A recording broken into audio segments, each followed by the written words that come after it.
Hello, and welcome to World of Warbirds. I'm Brian Pierce. Welcome, and as you can see in the title, this is a part 2, so please check out part 1 for some background and the sections on design and development, prototypes, and production.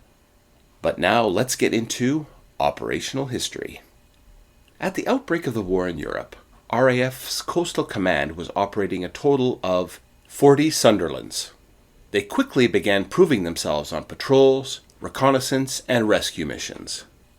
One Sunderland was dispatched to observe the Italian fleet in Taranto before the Royal Navy's Swordfish aircraft made their torpedo attack on the 11th of November 1940. Sunderlands were used to help in the evacuation of Crete, carrying up to 82 troops to safety at a time. Sunderlands have been credited for sinking or helping to sink 26 U-boats. These actions are notable, but the vast number of Sunderland missions were long, tedious patrols on anti-submarine duty or keeping watch over convoys. Although unglamorous, these missions were critical to keeping supplies and troops moving and eventually securing victory. Concerning the Sunderland, the Warbird fan has to make certain mental adjustments when conjuring up what it was like to operate, fly, and fight with this aircraft.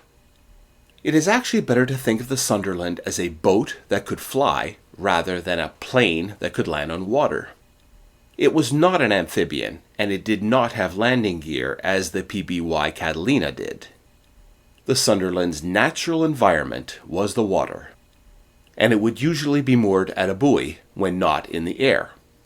It could be brought on shore by the use of beaching gear that would be attached to either side of the fuselage below the wing.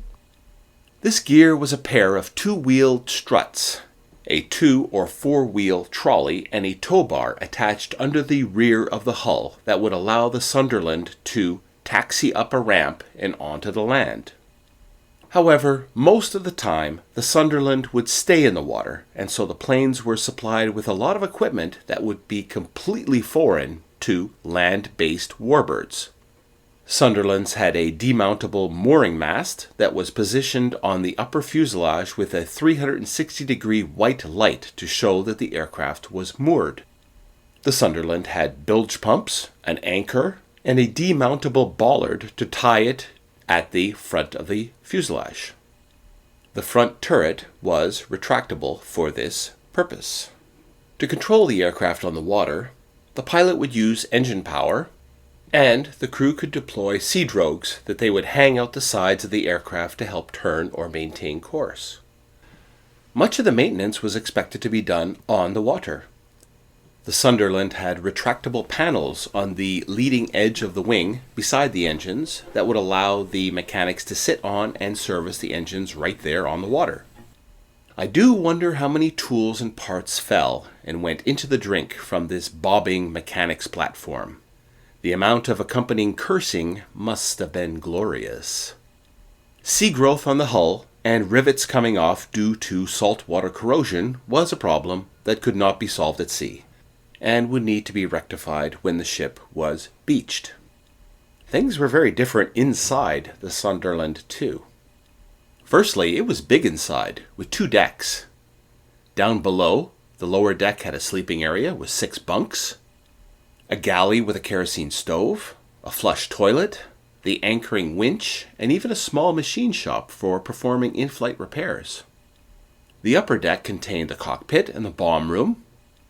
Being a boat, the Sunderland could not drop weapons from a standard bomb bay like a normal bombing airplane. Instead, bombs, depth charges, and mines would be stored in the bomb room, where they would be loaded onto bomb racks that ran in and out from the bomb room on tracks to the underside of the wing. To load, the weapons were hoisted up, secured to the racks, and then run out through spring-loaded doors to their attack positions under the wings. It was really very ingenious. The weapons could then be dropped remotely by the pilot or by the guy in the bomb room. Even takeoffs were more complicated. The Sunderland could not take off or land if the sea was too rough, but it could also have trouble getting free of the water suction if the water was too calm and flat. In extreme cases, a small boat would have to be sent out to make a wake in front of a Sunderland struggling for takeoff to crack the suction. The constant struggle for more engine power during the operational life of the Sunderland caused its crews to nickname it the Pig. Supposedly, the Germans had another nickname for the airplane. They called it Fliegendes Stachelschwein, or Flying Porcupine, due to its defensive firepower. For although it was not meant as an air-to-air fighting machine, and it was mainly armed with 303 machine guns, it did have a lot of them all over, so it could definitely defend itself, and amazingly did take down enemy aircraft, including some Junkers Ju-88s. It was undefended from below, as they couldn't put guns through the water hull. However, unlike most aircraft, by staying very low, the Sunderland could protect its belly from attack, at least from airborne attackers. They could still take fire from a U-boat that decided to stay on the surface and fight it out. Although the Sunderland was slow and vulnerable, it was very well constructed and could take a lot of punishment and still get home. It was unfortunate that the Sunderland just didn't have the range to close the mid-Atlantic gap. It just couldn't cover the entire breadth of the Atlantic. For that, the Allies would have to wait for the VLR, or Very Long Range Liberator.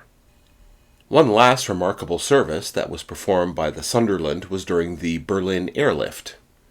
Sunderlands flew from Finkelwerder, near Hamburg, to a landing site on the Havel River next to an RAF base at Gatow. The Sunderland's anodized, corrosion-resistant hulls were well suited for transporting salt into the besieged city. Survivors. Although Sunderlands continued to serve with the RAF until 1959, many of the wartime-built Sunderlands were no longer needed. Sadly, some brand new but unwanted Sunderlands were towed out to sea and scuttled at the end of the war. Some others were converted to civilian use, with 16 seats and a promenade deck, or 24 seats or sleeping berths for 16. These converted Sunderlands were called Hythes or Sandringhams. Amazingly, the last working Sandringham was retired in 1970 in Australia.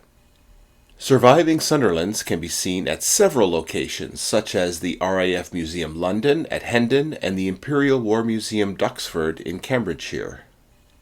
Mike Lima 814 is a Mark III Sunderland, which was converted to Mark V and then finally to passenger work as a Sandringham, and can be seen at Kermit Week's Fantasy of Flight in Florida, United States of America. It had been operated by Ansett Flying Boat Services at Rose Bay, Sydney, Australia until the 1970s. It last flew in 1996. In conclusion, the Air Force Museum of Alberta's website states this about the Sunderland. Open quotes. While the battles it fought were not glorious ones, its presence above the waves forced the enemy U-boats to keep their distance from Allied convoys, thus allowing more war supplies to reach their destinations. They were also instrumental in saving the lives of many downed airmen and torpedo sailors who were then able to return to their units and fight another day. Close quotes. Thanks for watching, and if you haven't already subscribed, now would be a good time to do so. Until next time.